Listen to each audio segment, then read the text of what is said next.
Bore da bawb.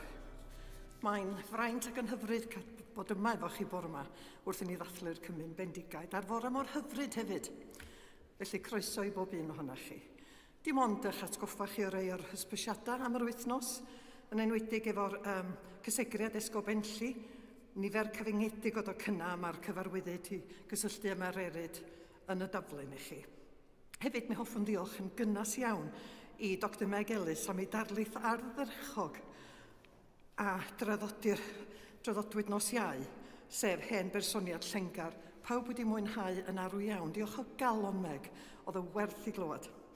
Ac eich atgoffa chi wrth gwrs am y ddarlith nos Iau yma, darlith goffa Margaret Thrall, a bydd Dr James Roberts yn traddodi'r ddarlith ar y pwnc Sacrament aralledd, anelu at anthropoleg diwinyddol o berthynas Cristnogaeth ac Iddewiaeth. Ac wrth gwrs mae hynna'n adeiladu ar y cyfarfodydd Zoom da ni wedi cael eisoes efo fo. Mae yna gyfarwyddiadau ynglyn â hyfforddiant diogelu ac atgoffa chi bod yna cinio dewch ar rhannu heddiw ar ôl hanner dydd ac hefyd datganiadau wedi cael eu hysbysu yma i ni. Felly mae popeth yn y daflen, ond jyst i'ch atgoffa chi. Felly, gyda'r themau ffynon bywyd ac yn doleuni di y gwelwn doleuni.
Yn enw'r Tad a'r Mab a'r Ysbryd Glân.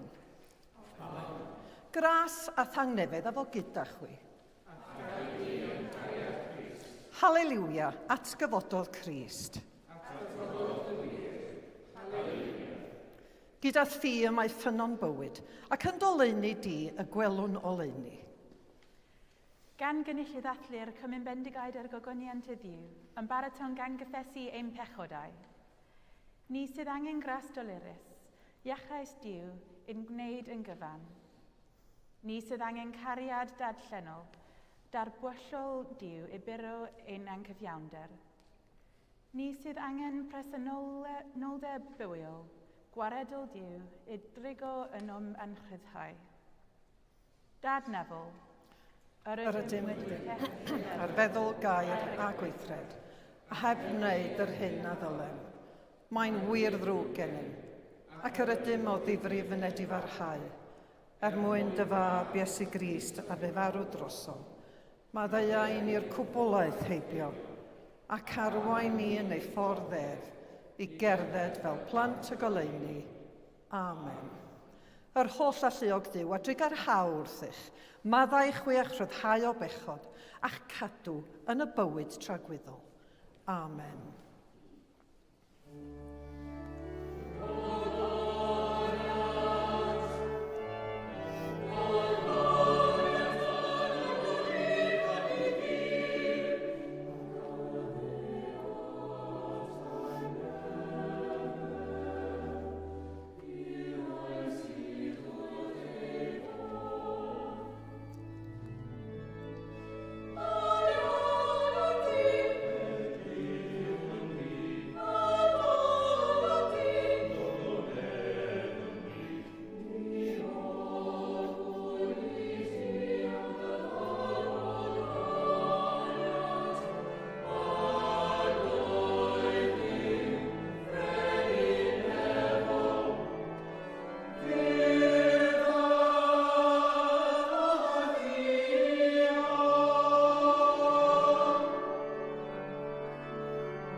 Gweddiwn. Holl alluog Dduw, ti yn unig a llywodraethu chwantau a serchiadau a freolus dynoliaeth bechadurus. Der oedd bobl felly garid o'r chmynion a cheisio dy addewidion, fel yn aml ac amryw droion byd y sefydlir ein calonnau'n ddiogel, lle mae gwir lawenydd i'w gael trwy Iesu Grist, ein gwaredwr atgyfodedig. Amen. Amen.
Y darlleniad o lyfr y proffwyd Isaia. O Dduw, fy niw ydw i ti. Yn y dydd hwnnw, cenir y gân hon yng ngwlad Jiwda. Y mae gennym ddinas gadarn, y mae'n gosod iachawdwriaeth, ymddiriau a cheiriau iddi. A gorwch y pyrth i'r genedl gyfiawn ddod i mewn, y genedl sy'n cadw'r ffydd. Yr wyt yn cadw mewn heddwch perffaith y sawl sydd ei feddylfryd arnat am ei fod yn ymddiried yn ot. Ymddiriedwch yn y sanctaidd un o hyd, canis craig dragwyddol i'w Duw. Clywch air bywyd i'n byd.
Gras a thangnefydd a fo gyda chwi. Gwrandewch yr Efengl Sanctaidd yn ôl Sant Ioan. Bryd hynny, amlygodd Iesu ei hun unwaith eto i'w ddisgyblion ar lan môr Tiberias. A dyma sut y gwnaeth hynny. Yr oedd Cymun Bendigaid a Thomas a elwe Didymus, a Nathaniel o Gana Galilea, a Mebion Zebedeus, a dau arall o'i ddisgyblion i gyd gyda'i gilydd. A dyma Cymun Bendigaid yn dweud wrth y lleill, rwy'n mynd i bysgota. A tebasant ef, rydym ninnau'n dod gyda thi. Aethant allan a mynd i mewn i'w cwch. Ond ni ddaliasant ddim yn noson honno. Pan ddaeth y bore, safodd Iesu ar y lan, ond nid oedd y disgyblion yn gwybod mae Iesu ydoedd. Dyma Iesu felly'n gofyn iddynt, does gennych ddim pysgod, fechgyn? Nac oes, atebasant ef. Meddai yntau wrthynt, bwriwch y rhwyd i'r ochr ddeu i'r cwch, ac fe gewch helfa. Gwnaethant felly, ac ni allent dynnu'r rhwyd i mewn, gan gymaint y pysgod oedd ynddi. A dyma'r disgybl hwnnw, yr oedd Iesu'n ei garu yn dweud wrth Pedr, Iesu'r sanctaidd un yw. Yna, pan glywod Cymun Bendigaid mae Iesu'r sanctaidd un ydoedd, clymodd ei wisg uchaf amdano, oherwydd yr oedd wedi tynnu ei ddillad, a neidiodd i mewn i'r môr. Daeth y disgyblion eraill yn y cwch, gan lusgo'r rhwyd yn llawn o bysgod, nid oeddent ymhell o'r lan, dim ond rhyw gan medr. Wedi iddynt lanio, gwelsant dan golosg wedi ei osod, a physgod arno a bara. Meddai Iesu wrthynt, dewch y chai o'r pysgod yr ydig newydd ei dal. Dringodd Cymun Bendigaid i cwch, a thynnu'r rhwyd i'r lan yn llawn o bysgod braf, 153 ohonynt. Ac bod cymaint ohonynt, Ni thorodd y rywyd. Dewch, meddai Iesu wrthynt, cymerwch frecwast. Ond nid oedd neb o'r disgyblion yn beddio gofyn iddo. Pwy wyt ti? Yr oeddent yn gwybod mae Iesu'r sanctaidd un y doedd. Daeth Iesu atynt a chymerodd y bara a roi iddynt, a'r pysgod yn un modd. Dyma yn awr, y drydedd waith i Iesu am ddangos i'w ddisgyblion ar ôl iddo gael ei gyfodi oddi wrth y merw. Dyma'r efengil ein gwaredw.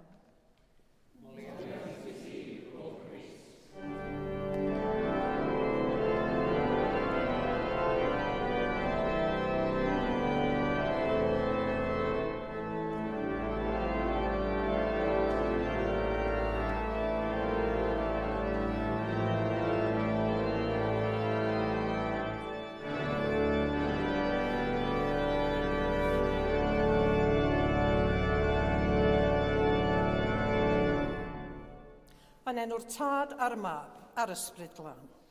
Amen.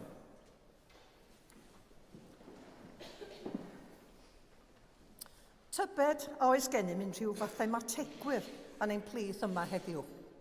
Ac os felly, tybad a allai'r rhif 153 sy'n cynrychioli nifer y pysgod a ddalwyd yn ein darlleniad o'r efengil heddiw fod ag unrhyw ystyr arbennig i chi. Mae'n gweld llawer o ddwylo i fyny ar hyn o bryd. Ond mae llawer wedi ceisio dod o hyd i ateb mathemategol i hyn. Gyda'r rhai yn deud bod y ddalfa o bysgod yn cynrychioli canlyniad y genhadaeth apostolaidd.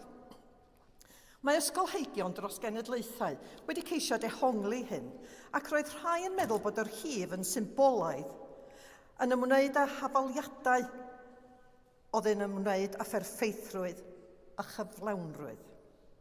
Awgrymodd Jerome ysgolhaig Beiblaidd yn y 4th a'r 5th ganrif fod 153 o wahanol fathau o bysgod yn môr Tiberias. Dywedodd eraill fod yr hyd 153 yn awgrymu nifer y credinwyr. Awgrymodd Cyril o Alexandria fod y ffigwr 100 yn sefyll ar gyfer cyfanswm y cenhedloedd ynghyd â hanner 100 oedd yn cynrychioli gweddill Israel, ac yn olaf yr hyd 3 oedd yn cynrychioli'r drindod. A darganfu Awstyn, mae y ffigwr o 153 oedd cyfanswm y cyfanrifau o 1 i 25. Oedd hadio at ei gilydd. Wel, yna awgrymodd fod y ffigwr 25-17 yn symbolaidd wrth gynrychioli'r 10 gorchymyn a 7 rhodd yr ysbryd. Wel, dwi'n ni'n beth ydych chi'n neud o hynna, ond nid mathemateg yw fy mhwnc cryfa. Felly, mae'n well gen i gredu bod y ddalfa hon yn symbol o fod yr efengil i bawb. Roedd y disgyblion i barhau i bysgota am bobl, oherwydd bod eu cenhadaeth i'r byd i gyd. Rydan ni hefyd yn cael ein galw i genhadu. Ein prif dasg yw darganfod ffyrdd creadigol o dynnu pobl at Iesu. Roedd tua 7 o'r disgyblion gyda'i gilydd yma, ac mae'n debygol ei bod yn ddryslyd ynghylch ar dyfodol, yn meddwl tybad sut i gyflawni eu cenhadaeth ar ôl atgyfodiad Iesu. Yr hyn sy'n digwydd yma yw gwyrdd sy'n annog y disgybl yr oedd Iesu'n ei garu i adnabod yr arglwydd.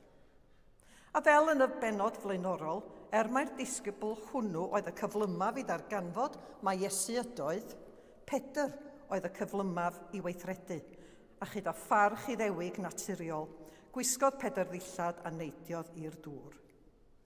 Sut felly, yda ni i ddehongli'r stori hon am y disgyblion yn teimlo'n ddigalon am eu cenhadaeth, yn dychwelyd i Galilea, yn dal pysgod 153 i gyd, ac yn ymateb i wahoddiad Iesu pan ddywedodd, dewch, cymerwch frecwast.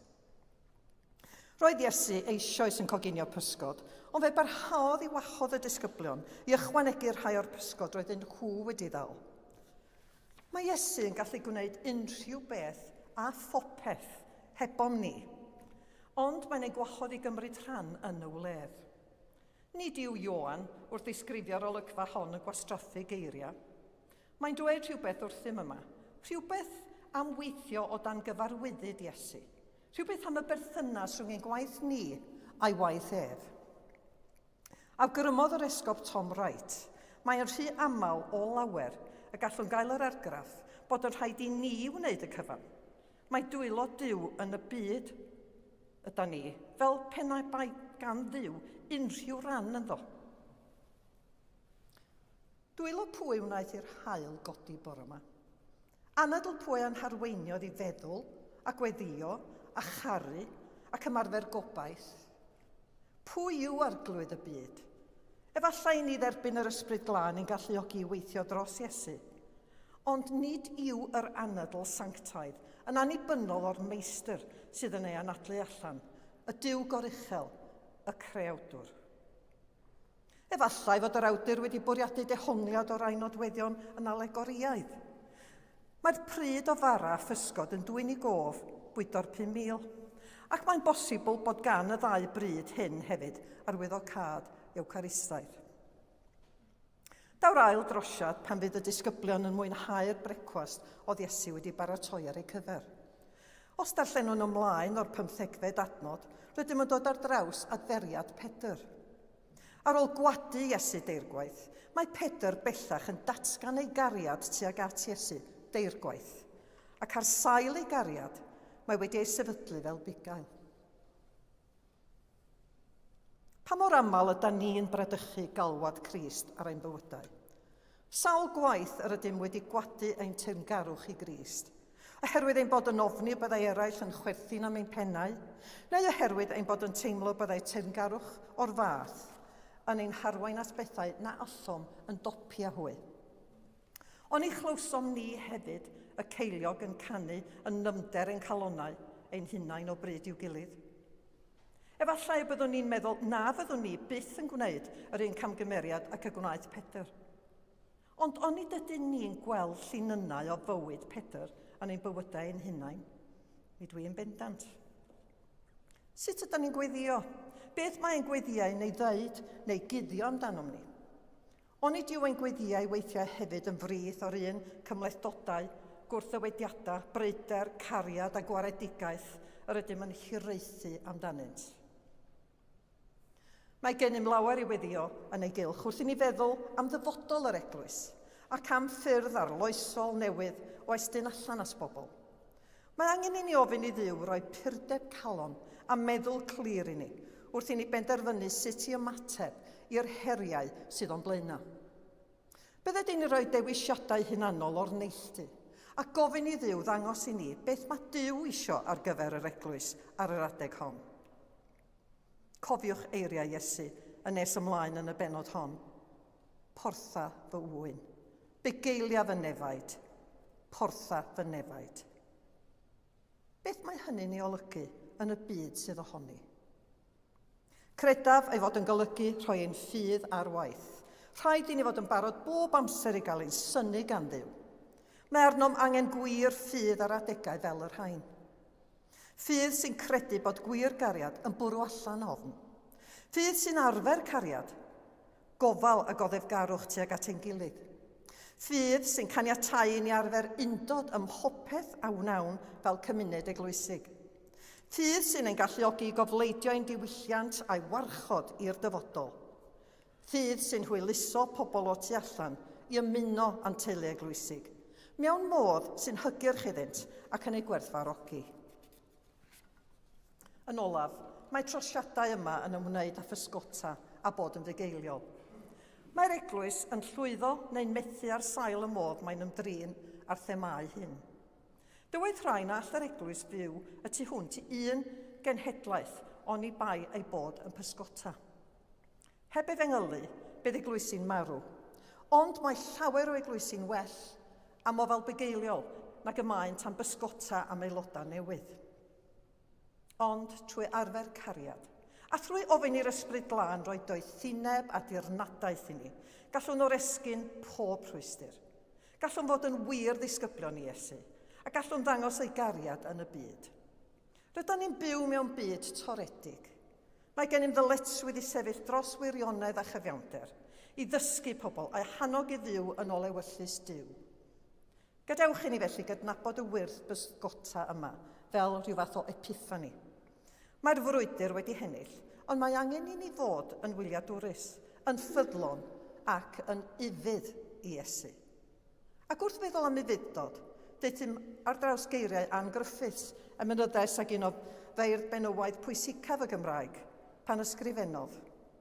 Mewn môr o ryfeddodau, am gael treulio boes ar dir pechadur aros a byw ar waed y groes, a chael cathiwon meddwl oll i ufuddod Crist a chyd yn ffurfio a'i gyfraith, bod drosto'n ffyddlon dyst. Ar y dechrau, mi ofynnais os oedd yna unrhyw fathemategwyr yma yn ein plith. Ond yn lle hynny, efallai y dylwn fod wedi gofyn, a oes gen i fi'n rhyw bysgotwyr yma heddiw, lle fys hynny'n agosach ati. Ond yn anad dim, mae angen i ni fod yn weddigar a gweithio dan gyfarwyddyd Iesu, yng ngrym yr ysbryd glân, gan roi'r gogoniant i Dduw am bopeth y byddwn yn ei gyflawni yn ei enw gogoneddus ef, ac yn ei gariad. Amen.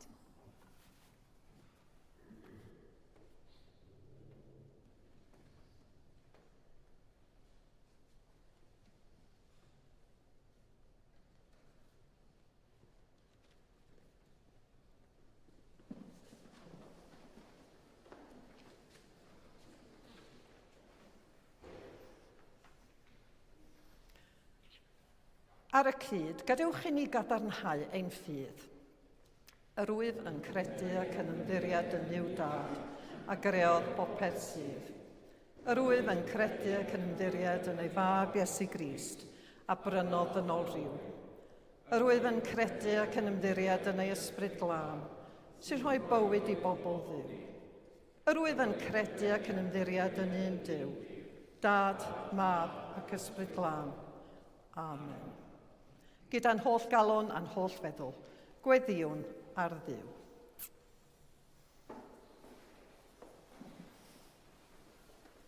Y Pasg hwn yn dy gyfodiad o Grist, cofiwn dy swper ola, a sefydlu dy gymyn ar gyfer yr eglwys, wrth i ni dy addoli yma ar y cyd.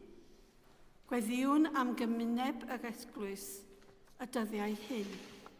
Gweddiwn dros Andrew ein hesgob, dros David ein darpar esgob cynorthwyol, a thros fywyd dyddiol y gadeiglan ac eglwys y groes, mwyn i lawenydd adfywiol dy atgyfodiad bywiol, ein hadnweddu a'n cynnal yn ein addoliad a'n gweinidogaeth yn y lle hwn.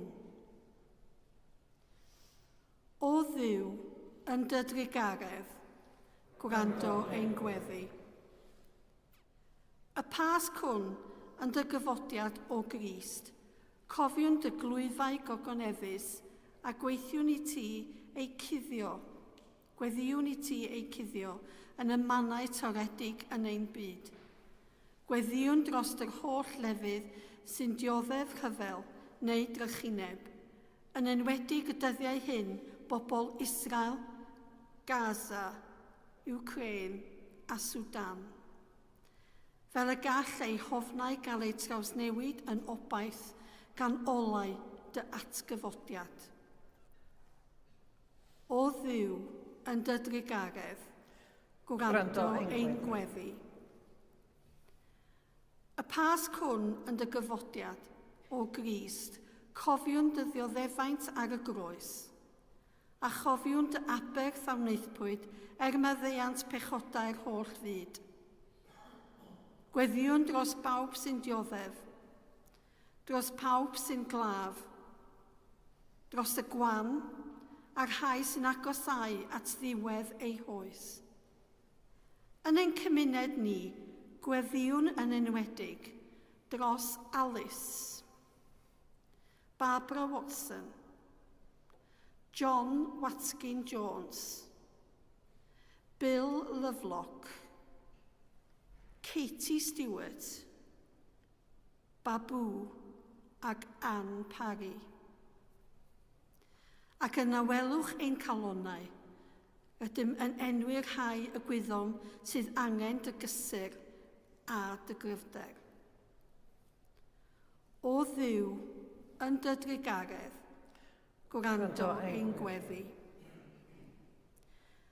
Y Pasg hwn yn dy gyfodiad o Grist, cofiwn dy fedd gwag, a gorfoleddwn yn dy fuddugoliaeth dros angau. Yn y gobaith cryf a chadarn o atgyfodiad i fywyd tragwyddol. Gweddiwn dros yr ymadewedig ac ymhlith y rhai sy'n anwyl i ni, gweddiwn dros Billy Thompson, Tali Breisia, Larry Davies a Catherine Roberts, sydd wedi ein gadael yn ddiweddar. A fe weddiwn dros y rhai agedwyr ei gwyl goffau yn y dyddiau hynny, y rhai da ni yn ein adnabod yn ein calonnau ein hunan. Gorffwys tragwyddol dyro iddynt o Dduw, a llywyrched goleuni tragwyddol arnynt. Gorffwysed hwy mewn tangnefedd, a chyfodi mewn gogoniant. Y Pasg hwn, ymunwn â'r greadigaeth gyfan i ddathlu ein gwaredwr atgyfedig, unwn ein gweddiau a rhai mair, mam Duw, deiniol, seiriol, cadfan a holl seintiau enlli. Gweddiwn dad trigarog, derbyn y gweddiau hyn, mwyn dy fab ein gwaredwr Iesu Grist. Amen.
Deuwn i'r fangre hon ar bara sy'n gynhaliaeth. Deuwn i'r fangre hon ar gwyn sy'n mwyneiddio. Gras a thangnefedd a fo gyda chwi. Dyrchefwch eich calonnau. Diolchwn i'r arglwydd ein Duw. Iawn yn wir, ein dyletswydd a'n llawenydd bob amser ac ym mhob lle, i'w diolch i ti, Dad sanctaidd, holl alluog a byth fywiol ddiw, trwy Iesu Grist ein harglwydd. Ef yw'r gwir o ein Pasg a berthwyd drosom, ac a gymerodd ymaith bechod y byd, trwy ei angau dinistriodd angau, a trwy ei atgybodiad fe adferodd i ni fywyd tragwyddol. Felly, gyda llyr angylion a holl gwmpeni'r nef, cyhoeddwn ogoniant dy enw ac ymuno a hwy yn ei hemyn di-derfyn o fawl.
Pob moliant a diolch i ti, y gwir a'r bywiol ddiw, crewr pob peth, rhoddwr bywyd, lluniais ni ar dy ddelw dy hun.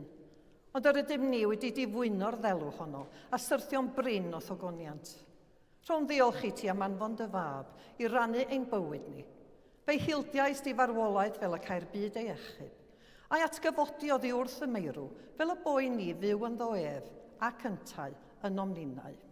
Sancteiddia a thysbryd y bara hwn a'r gwyn hwn, dyroddion i ni, fel y bont i ni yn gorff a gwaed ein hiachawdwr Iesu Grist. Yn nos y bradychwyd ef cymerodd bara, ac wedi rhoi diolch, fe'i torodd a'i roi i ddisgyblion gan ddweud, cymerwch, bwytewch, hwn yw fy nghorff a roddir drosoch, gwnewch hyn cof amdanaf.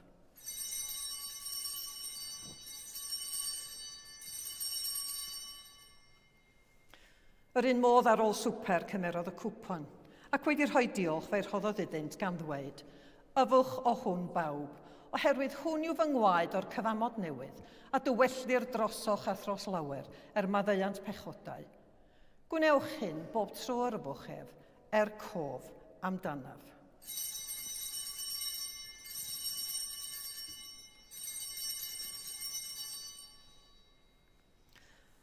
Cyhoeddwn ddirgeledd y ffydd, bu farw Crist, atgyfododd Crist, daw Crist mewn gogoniant. Fel y gorchmynodd ef i ni, o Dad, yr ydym yn cofio Iesu Grist y fab, gan gyhoeddi ei farwolaeth fuddugoliaethus a chanamlaenhau yn ei atgyfodiad a disgwyl iddo ddod mewn gogoniant, deuwn ar bara hwn a'r cwpan hwn i ti, derbyn ein haberth o ddiolch a moliant. Adfer ac adfywia dy holl bobl, adnewydda ni a phawb y gweddion drostynt, a thras a ffendith nefol. A derbyn ni yn y diwedd gyda'r holl saint, i'r llawenydd di derfyn hwnnw, a ddawyd i ni gan dy fab, ein harglwydd Iesu Grist. Trwy ef, gydag ef, ynddo ef, yn undod yr ysbryd glân, ei ddod ti dad holl a lluog yw'r pob anrhydedd a gogoniant, yn oes oesoedd. Amen.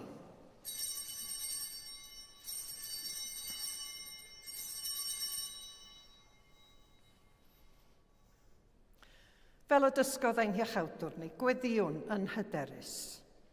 Ein tad, a rhynwyd yn y nefoedd, sancteiddiar dy enw, deled dy deyrnas, gwyneler dy ewyllus, megis yn y nef, felly ar y ddeiar hefyd. Dyro i ni heddiw ein bara benyddiol, a maddau i ni ein dyledion, fel y maddeuwn ninnau i'n dyledwyr, ac nac arwain ni brofedigaeth, eith yr gwared ni rhag drwg. Canis ei ddod ti yw'r deyrnas, a'r gallu, a'r gogoniant, yn oes oesoedd. Amen. Dy gorff atgyfodedig yn ein plith, a dweinir yn horiad y bara. Dy glwyfau gogoneddus, o bale'r llifodd gwaed, yn nodau dy gariad. Dy eiriau i ni o dangnefedd yn gryfach nag angau. Tangnefedd y bythol fyw a fo gyda chwi bob amser. Gadw di arwydd. Rhan yn arwydd o dangnefedd.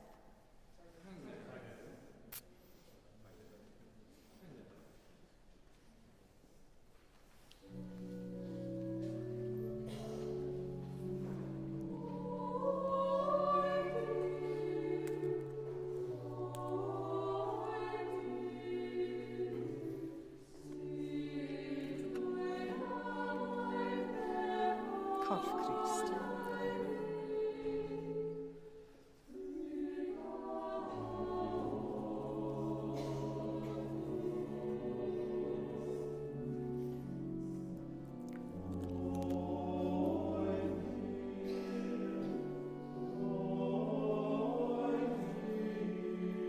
Gwaed Crist.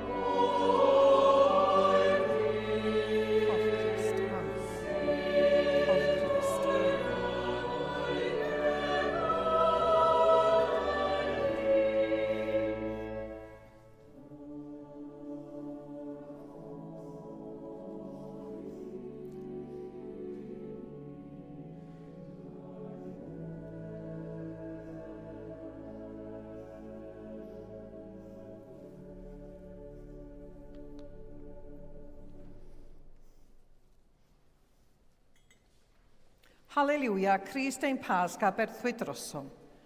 Felly, boed i ni ddathlu'r wyl. Halleluia.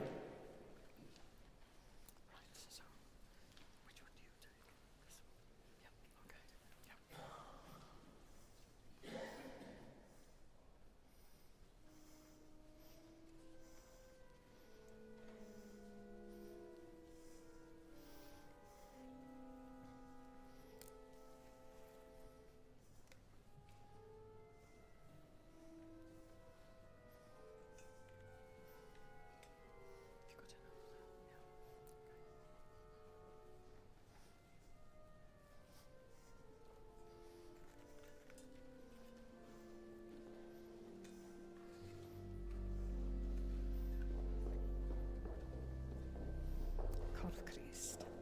Amen. Corff Crist. Amen. Corff Crist. Amen.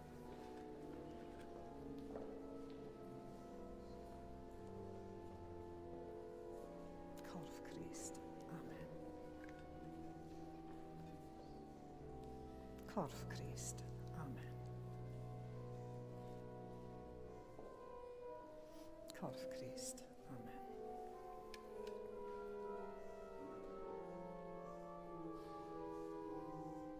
Corff Crist. Amen.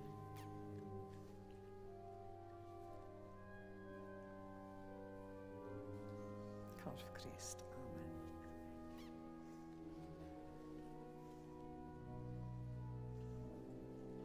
Corff Crist. Amen.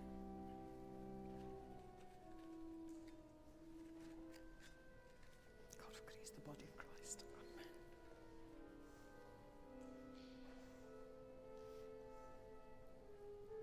Corff Crist. Amen. The body of Christ. Corff Crist. Amen.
Gras a thangnefedd a fo gyda chwi.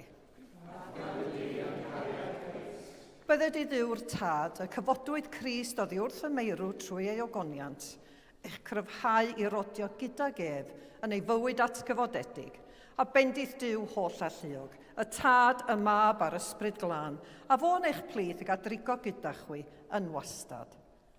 Amen. Awn ymaith mewn tangnefydd. Hallelujah, hallelujah. Yn enw Crist, hallelujah, hallelujah.